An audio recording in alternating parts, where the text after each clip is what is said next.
Put your hands together like this.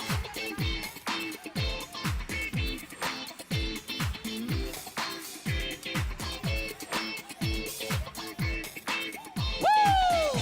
Now this song we're going to decree tonight that we are victorious. We are the head and not the tail. We are above and not beneath. Why? Because we are the winners. We are God's righteousness. Whoa!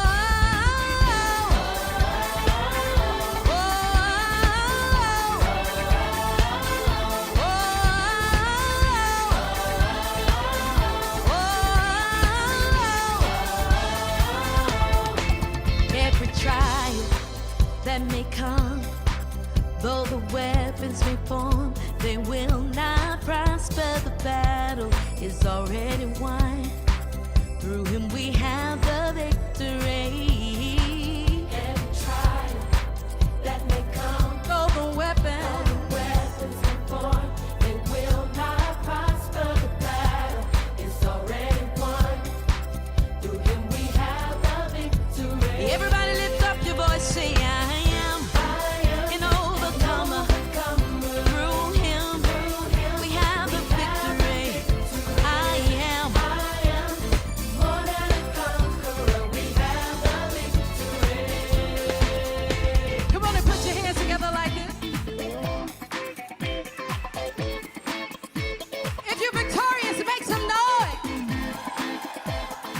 victorious, make some noise. Every issue you may face, Christ has paid the price for you and for me, since he conquered death, hell, and the grave. Through him we have a victory. You may face, Christ has paid for you and for me.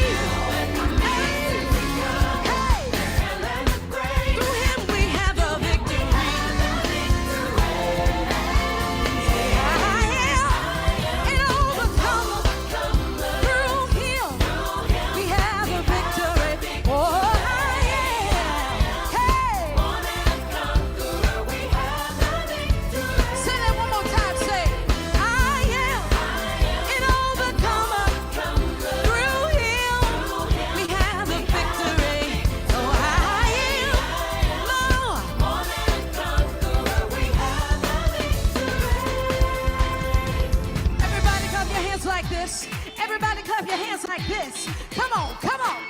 Right here we're going to decree and declare that we are the head and not the tail. We are above and not beneath. We are the lender and not the borrower. Amen.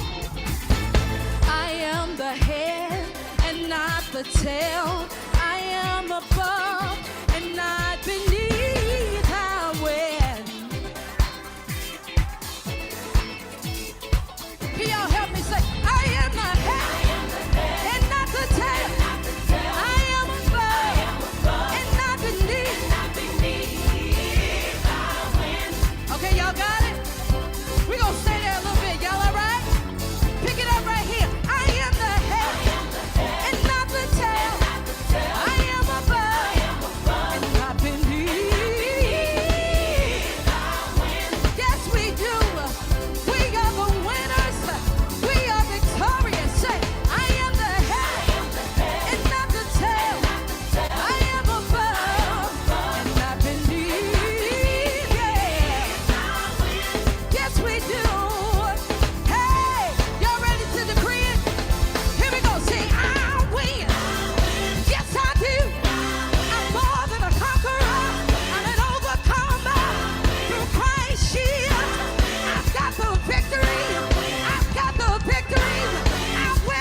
Say, oh.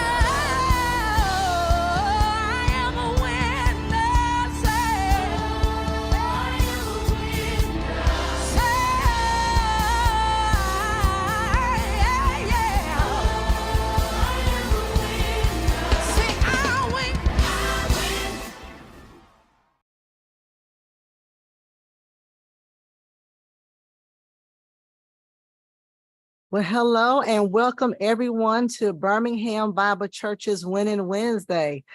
This is where we decree and declare every Wednesday that we are all winners, and not just winners in Christ, but also in every area of our lives. And so that is what this segment is designed to do. It is designed to make sure that we know that we are winners. I always say this is not hump day, this is winning Wednesday. But we also want to get our hearts encouraged, sometimes promote services. We want to be educated. And so hopefully by watching these segments, you know just a little bit more than you didn't before. And also we want to be enlightened. And so I ask this every week. Make sure you do us a favor. Make sure you share this broadcast. Make sure you tell somebody about this broadcast. Make sure you copy and paste, and send to someone, particularly if you have a member of your family or you know a young person in your life who is an athlete, who plays sports. So send this to that person, that young person, and also send it to the parent, to the guardian, whomever is responsible for this person, because this is going to be some great information, y'all. So I don't care what sport they play, if it's football, if it's gymnastics, if it's, you know what, I think dance should be a sport. I don't know if y'all seen majorettes and how hard they go, but that needs to be a sport. Even band, I think it needs to be a sport as well. So this is for all of them. This is for Lottie Dottie and everybody. And so we need you to listen to this on today. Thank you for all of you who are logged in, who are sharing, who are saying hello. We appreciate that. If you have any questions or comments, we are particularly looking at it on YouTube and on Facebook, our Facebook page. So we would try to get those addressed as soon as possible. But listen, make sure, like I said before, make sure you send this to your young athlete, because our speaker for today, our guest for today, is going to share with us some things that we need to do, some things we don't need to do, some things we need to look out for. And so we have a top professional on today. Of course, many of you know him as the pastor of CBF International Ministries here in Birmingham. He's also a brother, a really close brother to myself and Pastor Mason. But he is also the player performance and wellness for the USFL. And so listen, get ready to receive some valuable information. Come with your questions, come with your comments, come with listening ears. Make sure you listen and get ready to receive what Dr. Cook has for us on today. So we welcome to everyone here on Winning Wednesday, Dr. John Cook, who's going to talk to us about how we can protect our athlete. Hey, Dr. Cook. Hey, good afternoon, Lady Pam, and to my brother, Pastor Dr. James Mason and the Mason family, who is my family. And let me put on record before I get going. I fight folk over y'all. So right. Thank you. Good afternoon to my family. So yeah, thanks for having me on. It's my honor and privilege to always serve with the BBC family, who we have named as Covenant Church, one of our covenant partners. And we thank God for what we have had a chance to experience and do together throughout the course of the last 8 years. Yes, definitely. We appreciate, of course, you always being so available. Just whatever we've ever asked, we really appreciate it. So thank you so much for that. Dr. Cook, so may have somebody watch and say, well, I thought he was a pastor. What does he know about about performance and athletes? Can you give us just a little snippet of your background? Yeah, first and foremost, am I able to share my screen? I'm going to share some stuff. Yes, you can. Yes. But just a backdrop real quick. Let me first say before we get going, because most people don't know, but the month of October on the American calendar is reverenced as Pastors Appreciation Month. So let me publicly appreciate you and Dr. Mason and all the tremendous work that y'all are doing for the kingdom at the Birmingham Bible Church here in Birmingham, Alabama, as we together, it's so much ministry. I don't know. I think insecure people are territorial people. That's one of the things I believe in. But those of us who understand our call, understand the power of collaboration. And I want to commend y'all for helping to advance the kingdom and also enlarge the tense courts here in Birmingham, Alabama, and making disciples and also helping people do this thing that we do called ministry. And so happy Pastoral Appreciation Month. We appreciate you. We commend you. We support you. And let me say this, we need you. Same to you. Same to you. We need you too. Yes, sir. Yes, and so I know my brother's going to see this later on. He always busts me after. So let me go ahead and put this on the record. Pastor Mason, you are the spiritual overseer of BBC. But Lady Pam, we all know that you're the boss. Yes, so thanks for having me on. That's enough of that, man. So I'm gonna hop right off into my assignment for today. Thank you. I'm so humbled, seriously. Every opportunity that I have a chance to share with God's people, I am humbled that I get to do. I don't have to do this.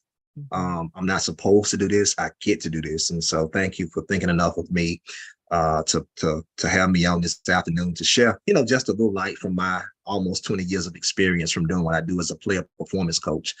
And this actually happened from a conversation that we were having concerning one of my nephews, who's your son, who's playing football, and you were telling me some stuff that was going on, and I went straight into uncle mode. I got out of pastor mode, and you were saying some stuff, and I was listening to make sure that his coaches are taking care of my boy. Amen. And thank you. So let me get this before I hop in. I always got bombs that I like to share. Yeah. Can I drop a powerful bomb before I get going? Definitely. Go ahead. They're all to somebody who's watching this, so that y'all can really get the impact of what this is supposed to be today. Everything that we do in life is hinged on the premise of relationship. Most people pray for money. Most people pray for notoriety outside of understanding that God established life on the premise of relationship. From the time of creating us and forming us in his image, he wanted fellowship. From a time of sitting Adam down, saying, be still, putting him to sleep, letting Adam know that you are powerful, but you're not able to conquer without having a compatible partner, and letting Adam know that it's not good for man to be alone, and giving him a partner in a relationship with Eve. I want to let people know on today that we need to focus on really, appreciate and also cultivating relationships and partnerships that God brings us into. And if we're lucky, in our lifetime, we'll slow down like God did to Adam and really pay attention to those that we need. And so there are three relationships that we need in our life. And I'm a segue right into my presentation, okay? I always teach this principle at my church, and this is actually one of the principles that's in our book that we're releasing in January of 2024. I'm excited. I'm in grind season, trying to finish up with it as we speak. It's titled Relationships. That every impactful and fruitful relationship requires a relationship. Every relationship that does not undergo the appropriate shifts, those relationships will shift you. So you either shift appropriately or have life and relationships shift you. And so I'm excited to release that. And one of the principles I'm going to be sharing in that book, most people don't understand, is that there are three important relationships or three important people that everybody need in their life. The first is you need somebody that's spiritual. That's the relationship that we have together. You need someone who's spiritual. I'm talking about someone who really has an authentic walk with God, who got a serious prayer life, who can discern some spiritual stuff, the stuff that most people call spooky. Now, there's some of us that actually have to hang out in what we call the imagination realm, and we have to deal with some stuff spiritually. You also need somebody in your life who I believe who needs to be personable.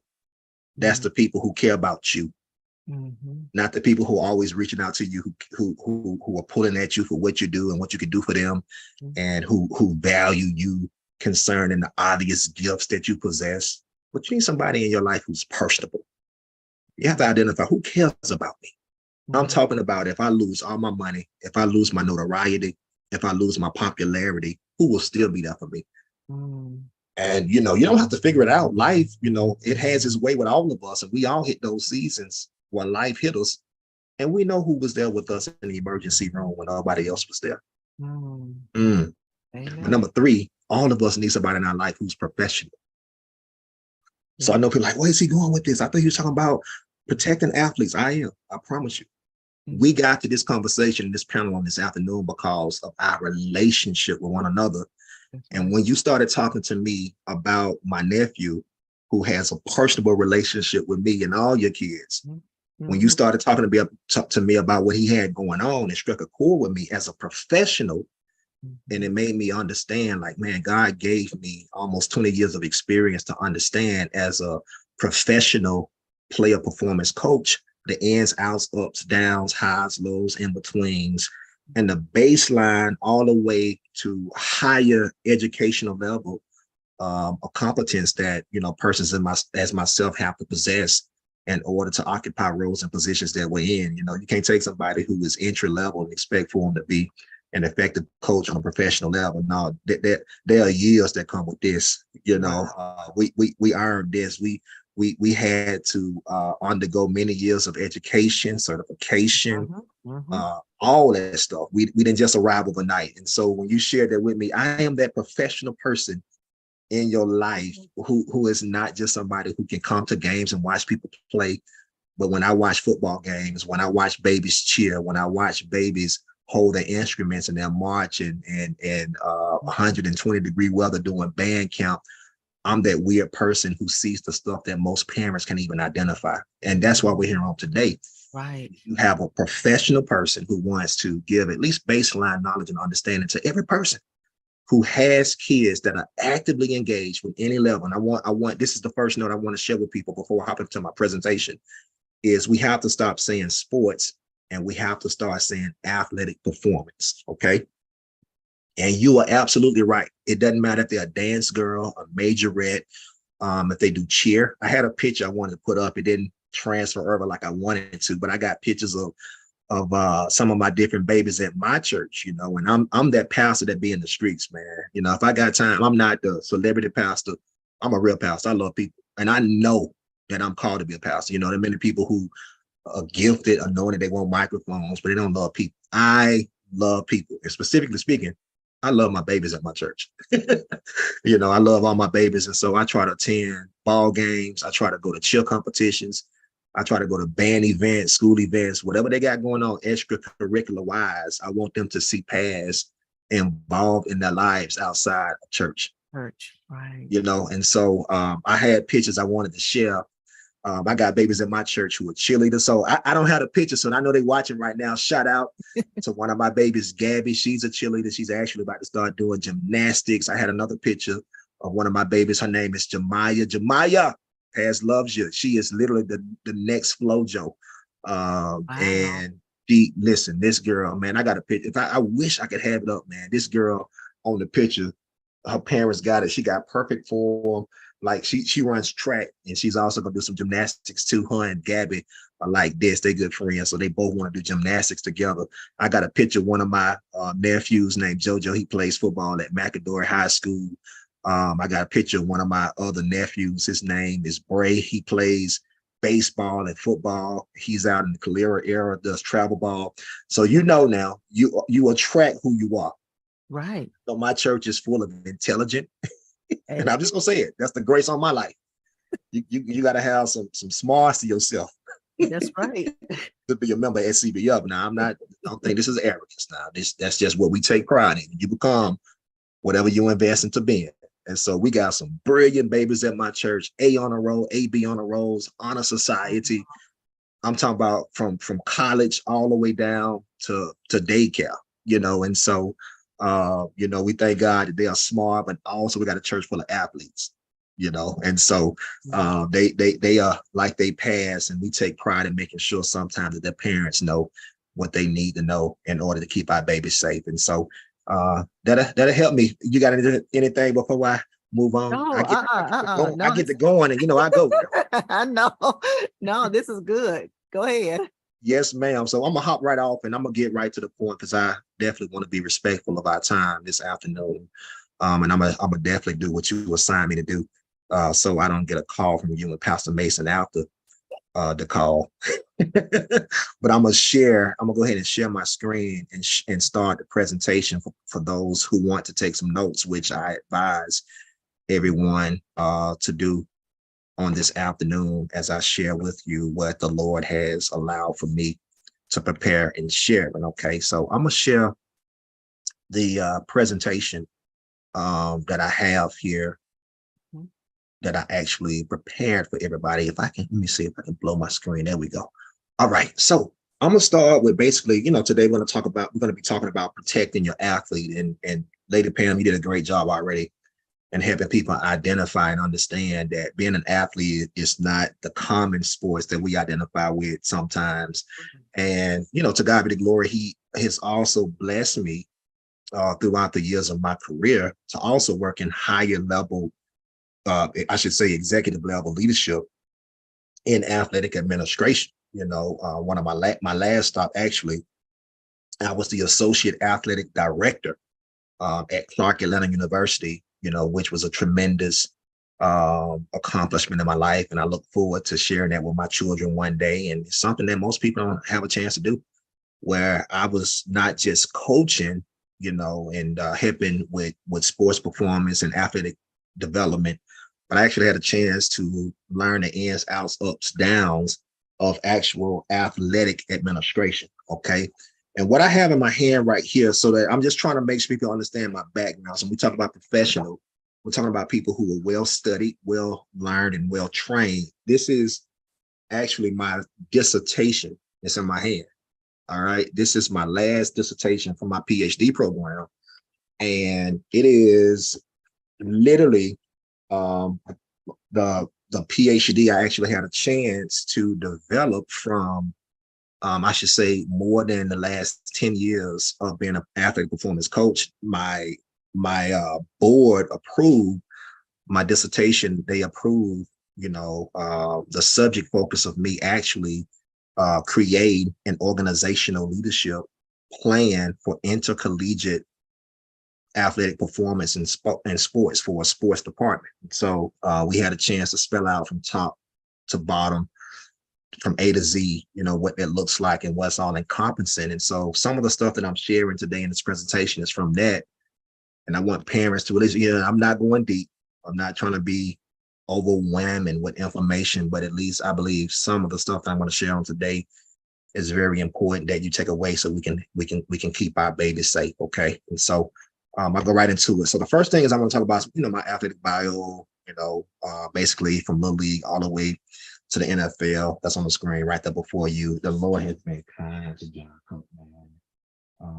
He has blessed me from the age of 6. I started playing t-ball, baseball, all the way up until I want to say about 22 years old.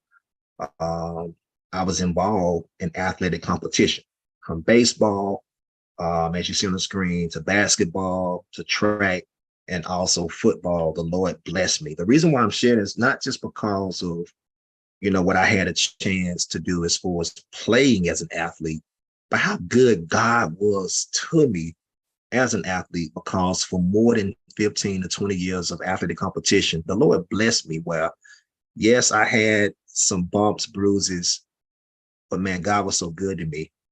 I had no major surgeries, no major injuries. And when I tell you I play football, I played like a reckless and abandon. And if I had some of my teammates on here, they'll tell you, I was scrapped. I to this day, I don't know. It was nothing but God, but also responsibility on my behalf. And I credit my parents too. When I was playing, I was serious about my nutrition, about my training. I built my first weight bench.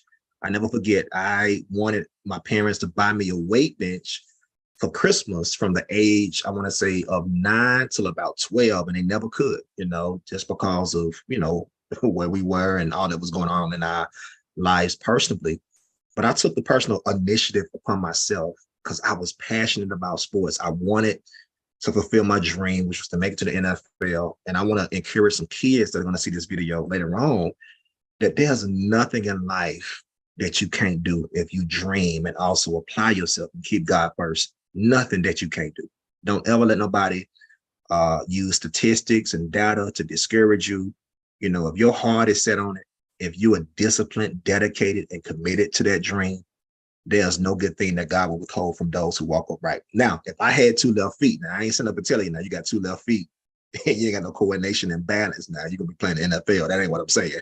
Okay, let me put that on record. But God was so good to me. And part of the reason because faith without works is dead. And that's one of the things that God has blessed me and gifted me at being good. Is not just a man of faith, but also a man of principle. And I love being a person who's balanced vocationally and also occupationally, being able to take the word of God, which is, the principles from his word, and apply them to our lives. And there's nothing that we can't be successful at, be it business or athletic competition, if we don't apply ourselves. And so I started early, and I'm not making this up. I'm not making this up. I took serious early my training, my nutrition, my hydration, all the stuff. Most of the time, kids, they want to play video games and they in the house kicking it and stuff. I had some kind of basketball, football, baseball, tennis ball. I had somebody, I'm outside doing something to develop my skill. Okay. And so that's the reason why I wanted to share my athletic background, so that people can understand my ethos this afternoon during this presentation. Okay, here's a video I wanted to show. This is one of my, I think this is probably my number 2 most favorite play when I was in college. This was when I was at UAB, man. God was so kind to me. Lady Pam, I know you from Georgia. Pastor Mason, we don't care about you right now. Boo. Go Dogs. No tie. Go Dogs. But I wasn't offered to go play at Alabama, because even if they offered me, I wasn't gonna go anyway. I don't like Alabama. And I know people gonna log on right there. Oh, Yeah, they log it off. Please forgive me. I did get offered though to go play at the University of Georgia coming out of high school, but I chose to go to UAB because it was close to home and my parents can make all my games. So God bless me. Played Division I football, the highest level of athletic competition that you can play. And God was good to me. This is one of my most funnest plays. I just wanted to kind of like give people just a little video to show some sauce from the speaker, so they know that I ain't up and just making stuff up. But we, as the young folks say, we actually did this. Now, what number are you? Hold up. There it is. There it is. Oh, wow.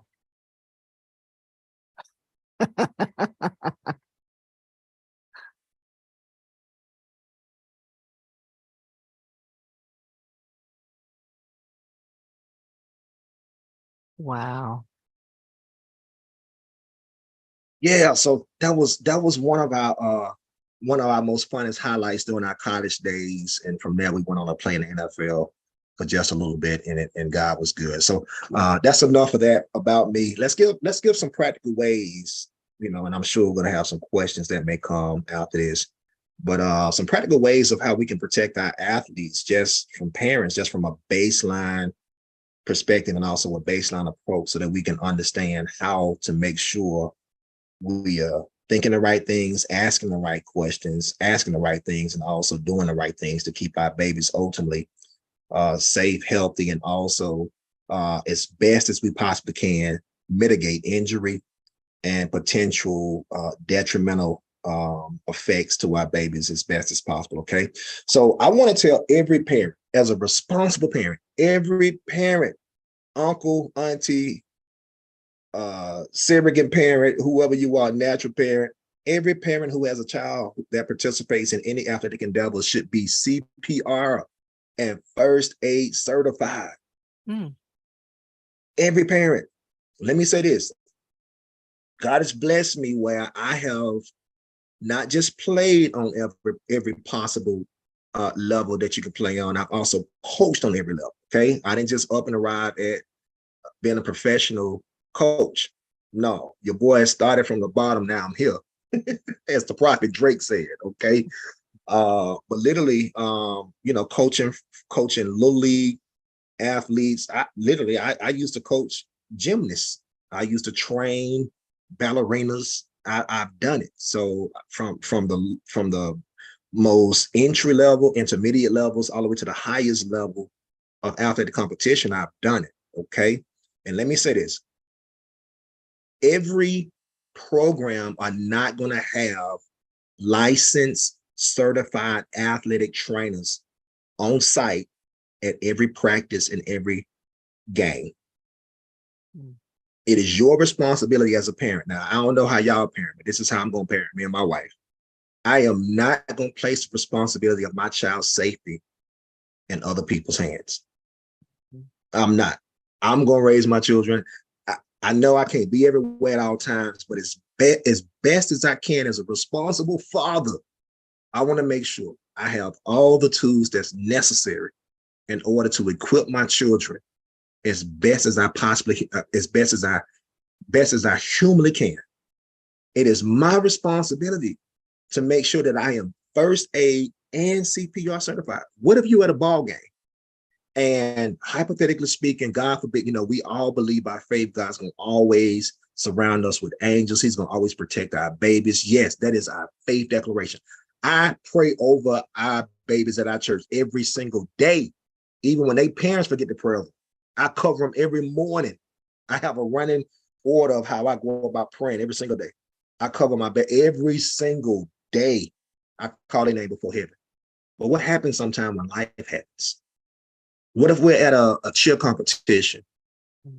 Or we're at a football game, baseball game, hot summer months? What happens if out of nowhere one of our children collapses? And the coaches aren't experienced. They don't know what's going on. There are no athletic trainers on site, no medical professionals on site. Are we able to tend to our children before medical professionals arrive? See, what we have to do as African Americans, we have to stop living reactively and start being proactive. And so education forums like today, they are necessary. And I say this and I keep myself from getting teared up. But I had a chance years ago, man, to coach and also mentor the young man, and I don't want to call his name, that actually lost his life, that played basketball at Pinson Valley High School a couple months ago. And just from me knowing, because I know individuals that worked there and coached there, did a great job with tending to him before the ambulance arrived. But my question is, are we as parents equipped just in case an emergency takes place? So when I say CPR, you know what that is, but also first aid. So first aid. So one of our members just gave an amazing testimony on last Sunday, and I think they may be on right now. The Wainwrights, one of the youngest son, Bray, he's going to see this at a later time. He is a dual sport athlete, brilliant Black mind, doing a great job. His uncle passed, is proud of him and whatnot. But he was in a football game about a month ago and fell to the ground on the football field, and there was a piece of metal on the field. And he had a serious injury to happen to his hand. They had to take him to the hospital, and there was an exhaustive process of getting him to where he's at now, which he's healed, and he has a scar but it's just like nothing ever happened. But what if they were parents and his father actually is one of my former teammates that played with me at UAB, and Shaw was one of my overprotective sisters that was with me while at UAB? But what would have happened if they would just been like, okay, you know what, we're just gonna go home and put some peroxide on this and put a Band-Aid on this and get no. So that's what I'm saying. Like, if you have a child playing sports, you have to educate yourself. So first aid, like knowing how to deal with open abrasions, knowing how to identify a fracture, or knowing how to, this is real deep, this is a higher level, but knowing who to call before going to the emergency room. Like if your child has a subluxation or a dislocation or something going on with the clavicle, or or any irregular behavior within their breathing patterns, or the activity is not the same, sleeping longer than they normally should, or normal daily activity is different. There are different things that we need to be educated on to make sure that ultimately we're protecting our athletes, which are our children. Okay. So every parent also should know the results of their kids' annual, not every 3 years, 4 years, annual physicals and sickle cell test results. Annual. Like, I ask parents all the time, like, do you even know if your child has a sickle cell trait? And you know what sickle cell is? I didn't want to go too deep in this presentation, but this is what I have to be certified on. This is the stuff I have to study every year. Like their ethic policies we have to uphold as professional athletic performance coaches and wellness coaches. There are certain things that come with experience, but there are other things that we also have to study within education. Like if you have a sickle cell athlete, you have to train them or treat them different than a normal athlete. Because you know what sickle cell is? It's when the blood sickles and it's not getting the oxygen, you know, as a normal cell and all that stuff, and that can impact and affect an athlete's athletic performance. And so we have to know that stuff. Let's not put it on the medical professionals or coaches. Let's know that for ourselves as parents. Okay. And we got to know if our kids have sickle cell. How, you know, that don't mean, you know, they got sickle cell. You don't treat them like they sick. No, you know, we got to be smart with it. Okay. And so that's the first thing I want to make sure that we educate and also bring ourselves to the knowledge of knowing to protect our athletes. Okay. The second thing is we have to invest. Yes, ma'am. I'm sorry. I got a quick question on those physicals. So you know, we're the kind of parents, we take our kids to the family physician. Yes. So a lot of the schools, a lot of times they have, you know, physicians on, well, I don't know if they're physicians, but they have, they can give exams, physical exams at the school. Correct. Is that okay? Or should we take them to the family physician? That's a great question. And so in this day and time, you know, even as a coach, you know, be it someone who works within an intercollegiate athletic program, which most college programs have certified athletic trainers, but even when they have athletic trainers, or even within high schools or junior high schools, they have athletic trainers.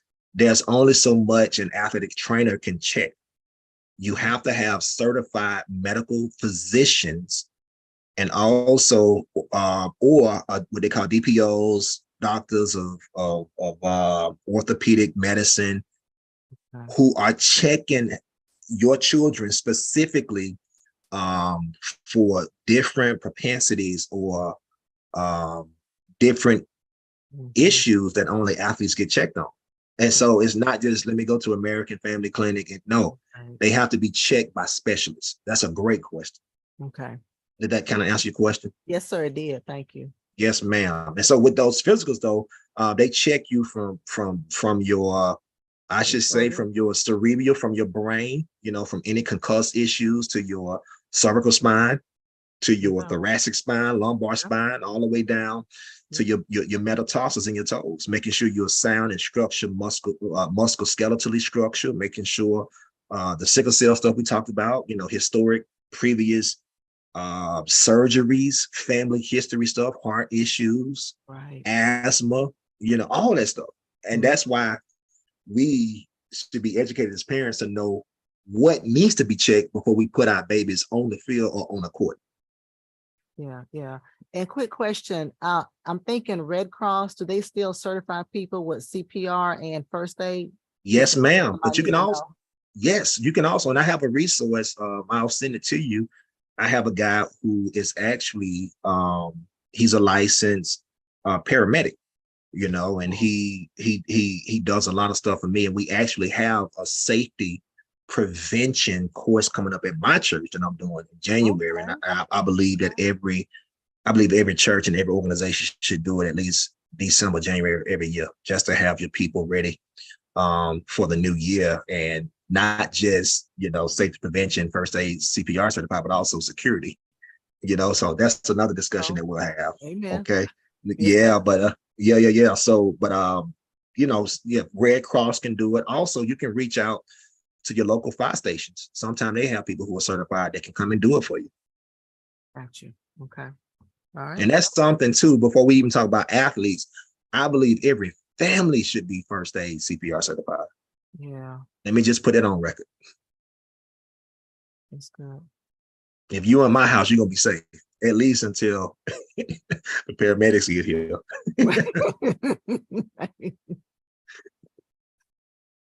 Yes, ma'am. Yes, so I keep moving on so I can finish up with this, but we have to also, number 2, invest early in training for our children with a certified sports performance coach. And I have right there with an asterisk, let me teach why. There's a difference between a personal trainer and a certified performance coach. Let me tell the difference. Watch this. No shade intended. You know, I do sometimes personal training. Like at this point in my life, 20 years, I don't prefer to do it. I like to train athletes in group settings, or team settings rather. But personal trainers have baseline knowledge on understanding the totality and the exhaustive nature of human anatomy. This is not to discredit personal. Let me make sure I say it again. I am not discrediting people who are personal trainers. I credit every person who is a professional about their profession. So even if you're a personal trainer and you have certifications and you are attending use continual education, etc. I commend every person that does that. But with that being said, there's a difference between a personal trainer and an athletic performance coach. An athletic performance coach, we have to have the highest level of certifications that you can possibly have. And the certifications that we have to have are the same certifications sometimes that even physician assistants have to get.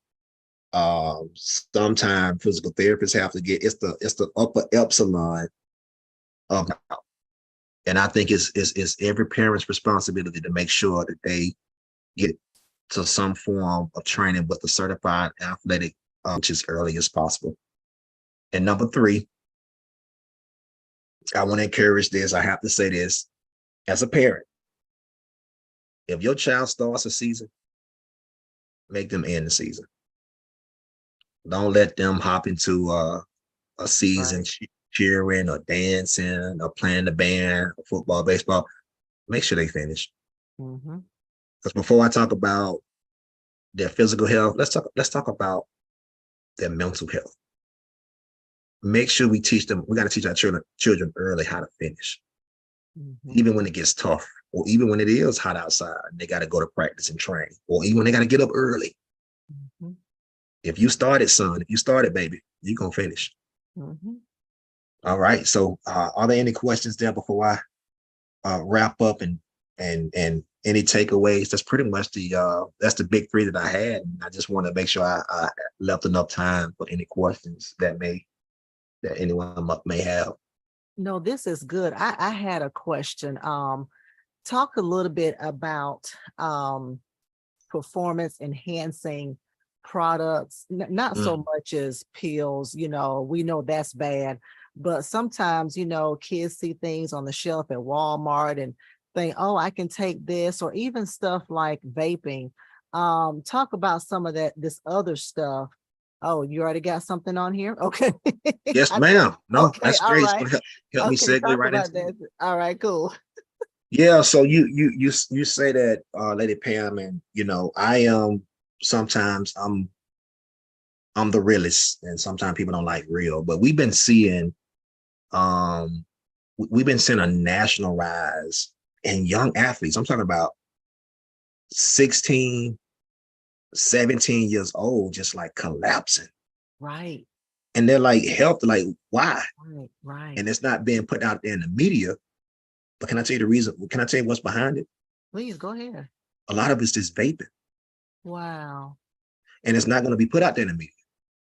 And even if you look at data, because that's what I do. I look at data, I do my homework so I can know how to lead those that I lead. Man, on the first day of school, I can't remember what school system it was in. It wasn't in Alabama, it was somewhere else. But that school had collected 238 vapes on the first day of school. From an elementary school. Oh, Lord. Yes.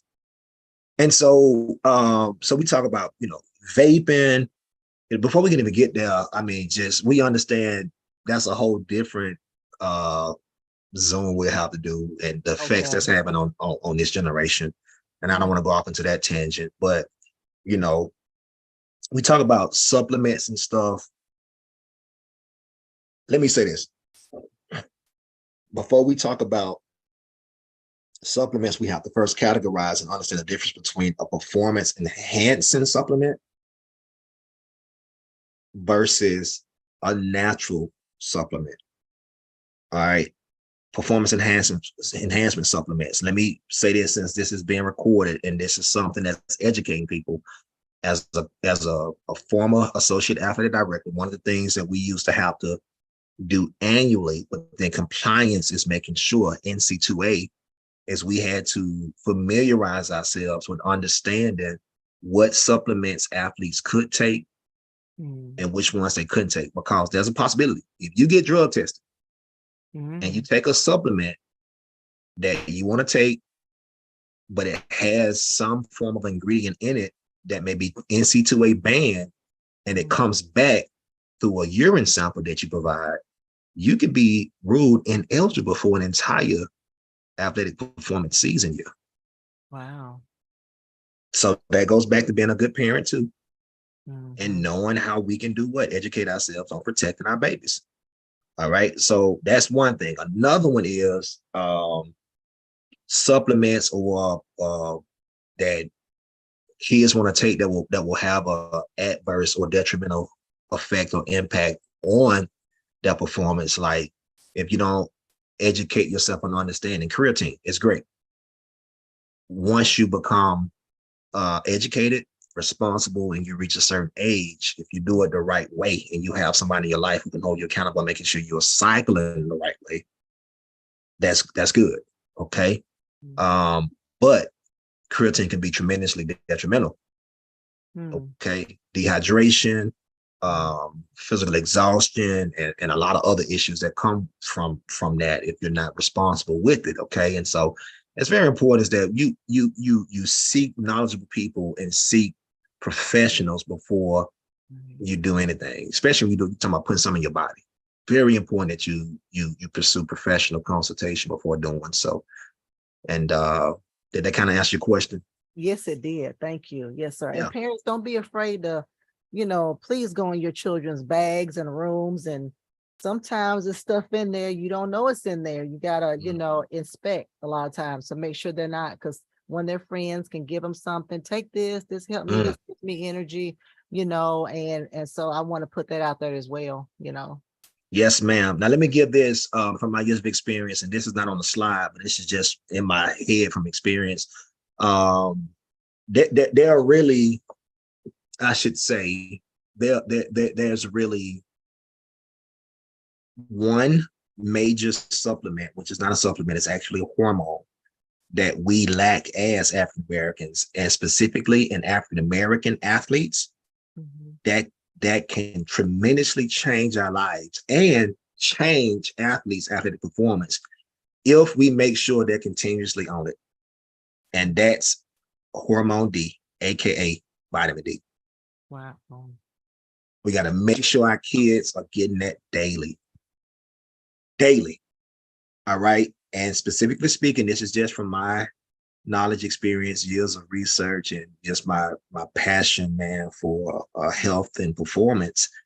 Is you want to make sure that you are taking, and I'm not a medical consultant. Let me put that out there so I don't have lawsuits coming. I'm not a medical doctor. All right. This is baseline, safe stuff that anyone can give advice on, and you can still make sure you consult your medical professional before doing anything. So let me put that out there, okay, to safeguard myself. And make sure if you do a hormone D, vitamin D, make sure it's 3,000 IUs, which are 3,000 international units. All right, that is the recommended dosage to make sure that we keep our hormone or vitamin D. Now, what's the difference, Lady Pam, between a vitamin and a hormone? Most people may ask. Vitamins supplement our necessary caloric intake or caloric diets. They work along with the macros that we put in our bodies, the proteins, fats, and carbs, right? Hormones work directly with our bodies, organs, endocrine systems, etc. So when you lack hormone D, it has tremendous impact on your organs and health function in the way that they're supposed to. So that's the reason why we as African Americans, sometimes we have a lot of underlying health conditions because of the melanin in our skins, we are normally vitamin D deficient, Mhm. hormone D deficient, and hormone D, vitamin D, works directly with our immune systems. So that's why it's very important that we stay on top of our vitamin D, hormone D levels. And you can get those checked just a regular doctor's visit to see what those levels are. That's very important too, as we're segueing into the winter months. I just want to throw that out there for free for everybody. Is you want to get on top of your vitamin D. Don't focus on vitamin C. I need vitamin C. No. You need hormone D. That's what works directly with your immune system. Hormone D. All right. So I want to put it out there. Okay. And that's the last slide. I don't want to be too much overkill, but these are the ways we can help our child stay healthy as an athlete. Okay. I got it. HELP. Hydration. Anytime an athletic performance, like even Caleb, he's bowling, he's indoors, it's cool, it's not as hot as other kids who are outside or whatnot. But you bowling, anytime you're moving, your core body temperature is being elevated and perspiration happens. Perspiration is what leads to dehydration. And so it's very important we stay on top of it to make sure that our kids are not dehydrated, because if they're dehydrated, it will have impact on their ability to focus. It will have impact on their ability to perform, their ability to recover. I mean, there are many detrimental impacts, and not just athletes, just people, normal people, statistics, data show rather, more than 89% of people just walking around in everyday life are dehydrated. We don't hydrate like we're supposed to, and sometimes people, we call it, sometimes what you're calling COVID may be dehydration. So it's very important to stay on top of hydration. Eating habits make the difference. Okay. I put those flyers on the screen. All right. And the one at the bottom is from a website. I like to give people resources that they can use. My Plate, one word, MYPLATE. It is actually a government national website that's used for people to help them at least create baseline nutrition diet regimen needs. And this plate that I have specifically is for performing athletes. These are the foods that they need to put in their system in order to advance and foster productive athletic performance. Okay. The top left is telling people how to get hydrated, the times on how to get hydrated. All right. The liters of water that you need, female versus males. All right. The one in the top right that everyone see, the different colors, that's urine color. Okay. You can, monitor your child's urine color, and it'll show you if they're hydrated versus dehydrated. And that's something very important to stay on top of as well. Okay. In the L, I put learn their coaches and sports demands. And P, participate as a parent beyond game day. Don't you hate seeing those parents show up on game day trying to be coaches and you ain't never been to a practice? Right. Why my baby ain't playing? If you came to practice, you'll see. You see what, right? Your child missed. We had 4 practices this week. They missed all 3. And so that's just some of the basic stuff I wanted to share on this afternoon. Yeah. And Dr. Cook, that hydration is so important because you mentioned bowling. Yeah, one of our children, they are bowling, and his coach, and she's, first of all, one of his coaches is 75 years old, but she is fierce. Wow. She is fierce. And she always tell him when we do the one-on-one sessions, she said, you need to go hydrate. So go I love it. Water. And so you're right, because you honor her. She's a gem. Not sure many of them. You give honor to those that honors due. Yeah. But you're right. You just your body is, depleting. You need to hydrate. I don't care what you're doing. Mm-hmm. Yeah.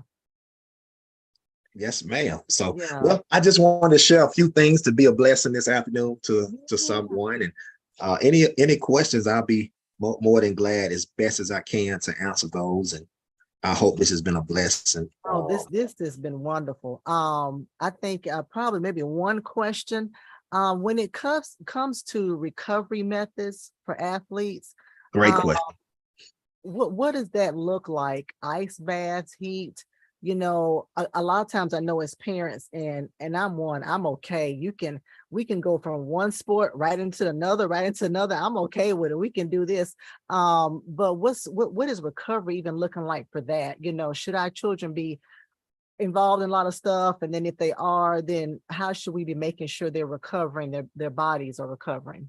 So I didn't put this on the screen. That's a great question. REST, the acronym that I go by that we use. REST, okay. Recovery.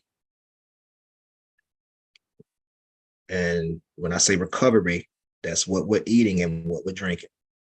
Okay. The second greatest form of recovery is nutrition.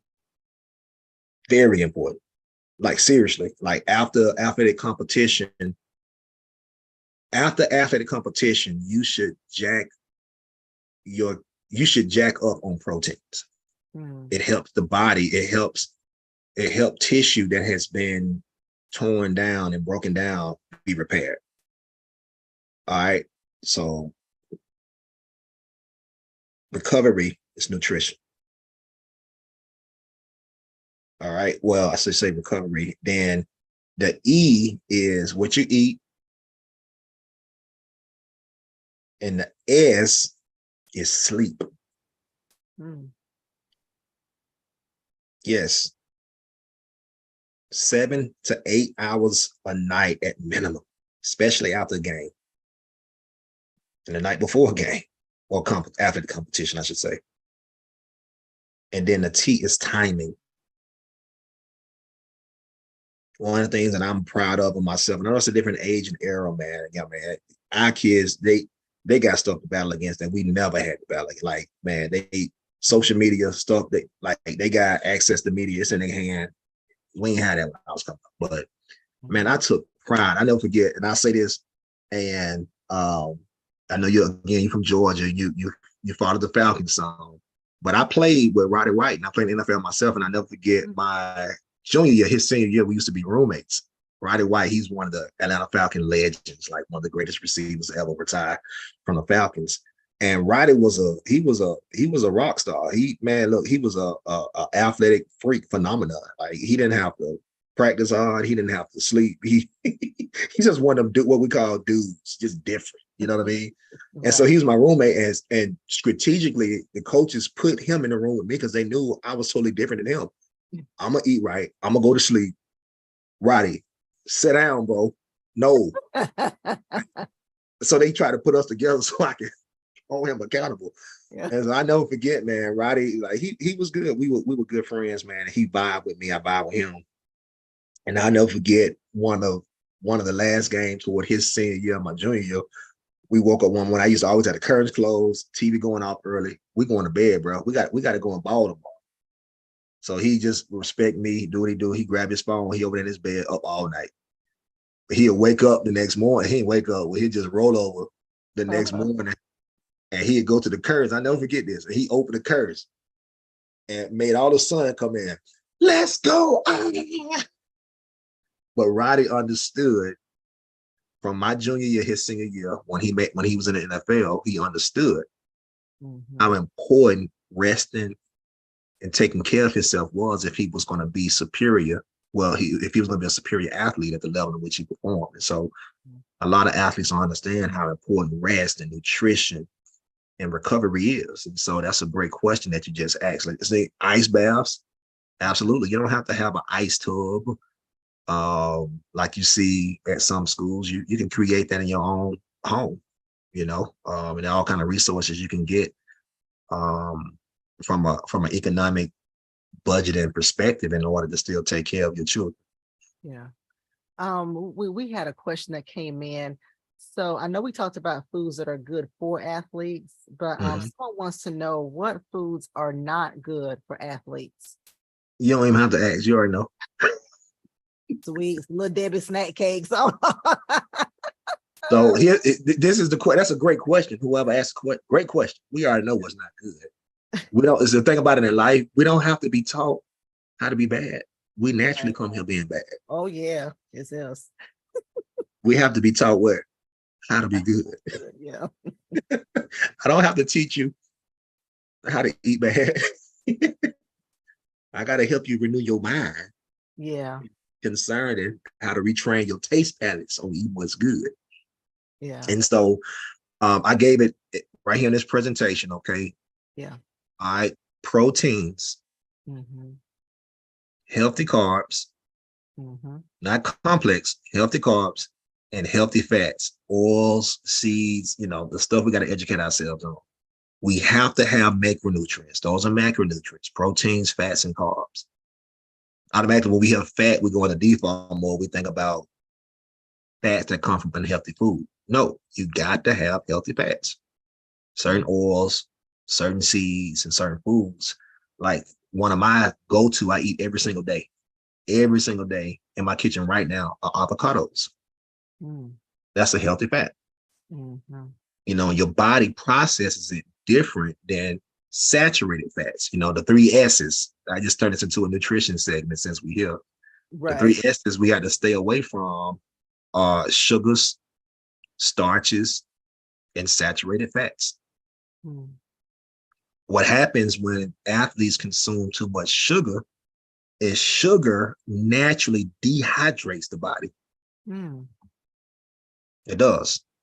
So it's like for every, I don't know the math, but for like every gram of sugar you consume is like a liter of water, and so Wow. that, and when you're eating foods that are high in fats, what happens with that is you're actually keeping the fluids that should be going through your body that are responsible for recovery and muscle growth and all that. Your body is not able to do that because of the fats that's blocking that process from happening.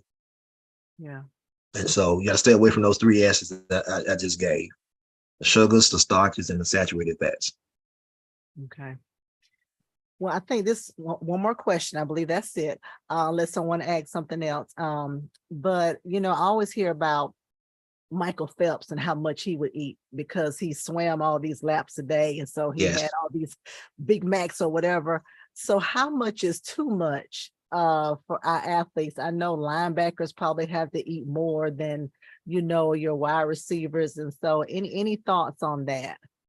That's a great question. And let me just say, Michael Phelps and Lamar Odom, he was when they played for Los Angeles Lakers years ago. He Yeah, used to eat yeah. candy every day. And I'm just gonna say this: some people are natural freaks, and when I say that, I'm saying it in a good way. Go away, right? Like seriously, like they just got that it factor.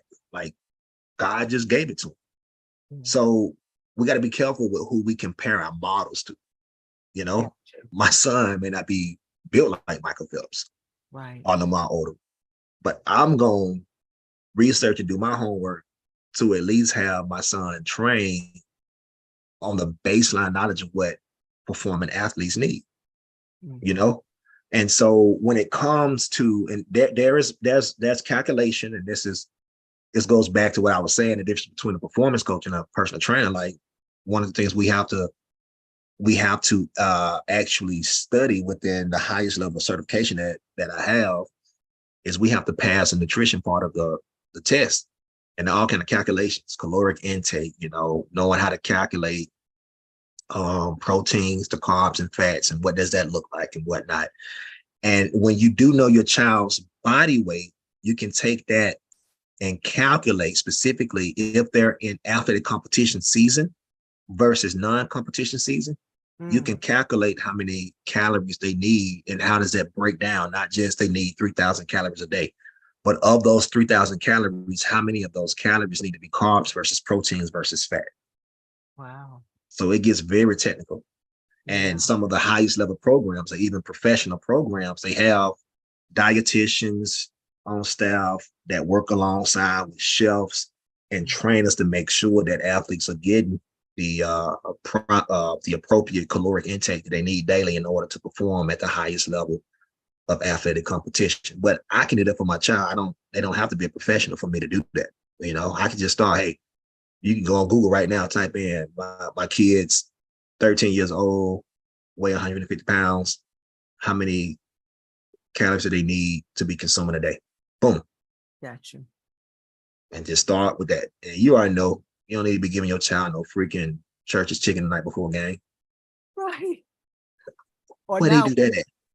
Well, that's what they wanted. Well, come on, you the parent. right. Or now, Pastor Man, Cook, we can put on AI. How much? come on. Shameless plug for AI. Yes, ma'am. Come on. Yeah, man, this was great. Thank you, Pastor Cook. This was awesome helping us to It's my help our honor. children to be healthy. This was so helpful across the board. A lot of comments, people are Amen. commenting. So thank you. So listen, you got some people who may want to contact you, just have some other questions. How can they get a hold of you? We text you everything. Hey, Pastor Cook, what about? So they can. I'm gonna throw it out. I'm gonna throw it out there because I don't have a full-time assistant yet. So Okay. I'm very busy. But they can send all questions to you and I'll receive the correspondence from you. Okay. And I'll be glad. Seriously, I'll send follow-up emails to Okay. you and whatnot, Okay. and we can go about it that way. So Okay. It I'm sounds I'm good. I'm working on I told you I'm writing this book on relationships, and I got to shift my life. I've been overwhelming myself, so I can't throw my information out there because I got people pulling at me from everywhere. So I want to keep stuff in order now. So Yeah. Yeah. Now, I thought I saw a video. Are you still training kids? You doing that? It's okay. Is that well, so we do. So the way it is, the Lord has blessed me where my current occupational job is with the USFL, and it's basically for 4 months, which is considered in season, which okay? I'm consumed with that from like March to July. But I'm in the off season phase now where I have a little more leeway to do training outside of the USFL. Um, but yeah, we that's what we do. That's what I actually have a passion. I love training younger athletes because my passion in life as a man, my life mission is to build people, and I love to build and develop a foundational knowledge and understanding in younger athletes. That's where the rubber meets the road. That's when it started for me. And it really dictated how far I was able to go in my athletic endeavors. Yeah. Yeah. That's good. Well, thank you so much for using your experience just to help our future generation. And so contact us about that as well. We'll be looking at the views and the comment section so we can get any information to anybody who's watching either now, or you go back and watch, and if you're watching then as well. So this was great. Everyone, just briefly, don't forget our virtual ladies conference is this Saturday, 10 a.m. Wherever you're watching right now, it's going to be on that platform. So we will see you all this Saturday at 10 a.m. The theme is rooted. We're learning how we're going to be rooted in all areas of our lives. And so we need that so much as women. So of course, we will see you then. Then in November, what's coming up is November to Remember. 9 years of ministry for Birmingham Bible Church. Praise God for that. And our very own Dr. Cook, who is here with us today, is going to be one of our pastors that month. That's going to be blessing our hearts, speaking to us and encouraging us as we continue to push on and go through the next 90 years of ministry. So thank you everyone for watching. Thank you for your comments. Pastor Cook, thank you. This was just awesome. This was awesome. Any final remarks? Because I know we're over time, but we are in God's time because this has been so wonderful. So any final comments you have for us? And man, again, as always, it's been my privilege and my pleasure. And thank you so much for thinking enough of me to share this afternoon. All right. Thank you so much, Pastor Cook. Thank you everyone for watching. Of course, we will see you guys next Wednesday. We're going to be talking about bullying. So we have someone who is who is an expert, who's experienced in this topic, Robert Marshall. So we will see you guys next Wednesday, 12 noon, right here, Central Standard Time, as we continue to educate, to empower, and to enlighten you here in this Christian walk. So thank you so much, everyone. Have a great rest of your week. Till next time. Thank you, Pastor Cook.